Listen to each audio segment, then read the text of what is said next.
How are you, Jasper? Hey guys, it's Johnny Sonic. Now, I just got asked by Jasper in the group here about arrangement of any kind of music, but in particular indie pop music. Now, what I tend to do, and this is what makes Music DNA so sort of palpable, is that you can really take reference from anywhere in the music sort of spectrum of genres. And what I like to do is, first of all, when I'm writing a song, I like to always have a reference that I'm kind of working around or with, whether it's in structure of songwriting or in structure of a dance track. I've always got something palatable that I can keep referencing to. And the same goes especially with arrangement. Now, indie pop, first of all, what I do is I'll take the record and I'll chuck it into this thing called mixed in key. And you wanted me to do King Mala, and I found this Cult Leader track, and it's really quite epic, and I really love it.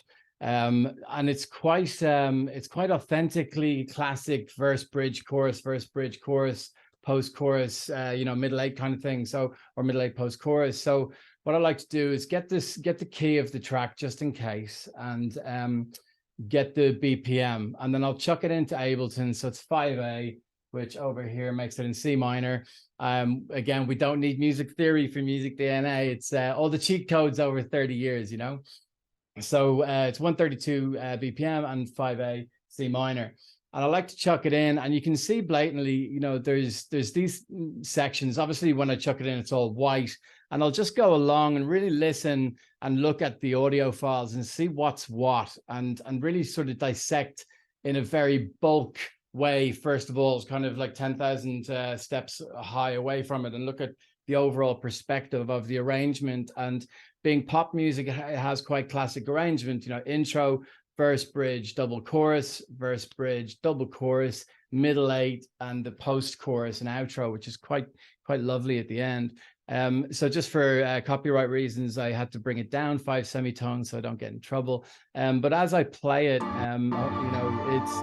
it's quite classic. It's got the string sample intro, an old disco record, and changes up. I might be the villain in somebody else's story, but that's fine. So clean, and you can see even just from the wave files in the verse, as it goes into the bridge, or in modern days pre-choruses, the actual wave file gets thicker, and then it's at its thickest during the chorus, and that's the building blocks of the frame of the music that you're going. So this is like, the upwardly sort of movement towards that chorus and building out to that block chorus. And you can do that in many ways, but this is very classic. It's stepping up, and you can see as the wave files, as I've colored them in, it goes from, the verse to the bridge to the double chorus, and then back down to the verse, and kind of strips back down. So following this and using Ableton and setting the markers, then you've got your second double chorus, and then this beautiful middle eight, and quite a clever outro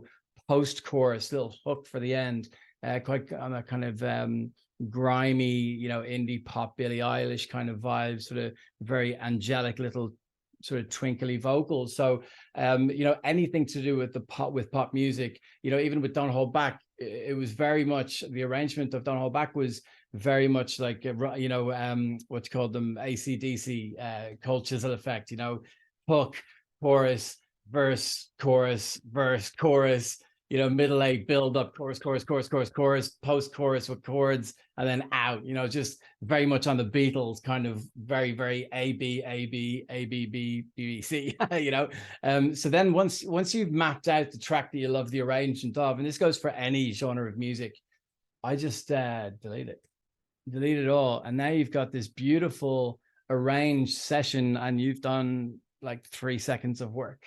And you don't have to guess. So if you're thinking of the song, very much think of hooks. If you think of the song in 3 levels of hooks, or 3 choruses, or 3 sections that are going to be really drawing into the human ear, and always treat each section as a chorus, something that, and repetition is key. If you're doing 3 lines and then 1 line, or 2 lines and 2 lines, as in you're rhyming the end of the 2 lines, or 3 and 1, or 6 and 8, or whatever. Keep it simple.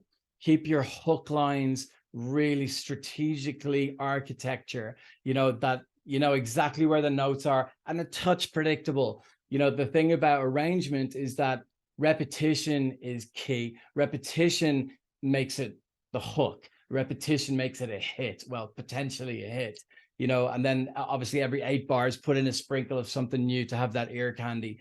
But if you have your very structured verse, bridge, chorus, verse, bridge, chorus, or even, you know, these days in a lot of pop music, you don't even have bridges these days. You know, you can just have the middle 8 and choruses later on, but it's very much a stepping process and all about hooks and simplicity. All right. I hope I hope that's good for you there, Jasper. Like, what I would do then, if you have your session, I'd chuck in your track and then rearrange your session in order with your reference track. All right. Nice one. Hit me up at Music DNA anytime. I'm here to answer your questions. Thanks, guys.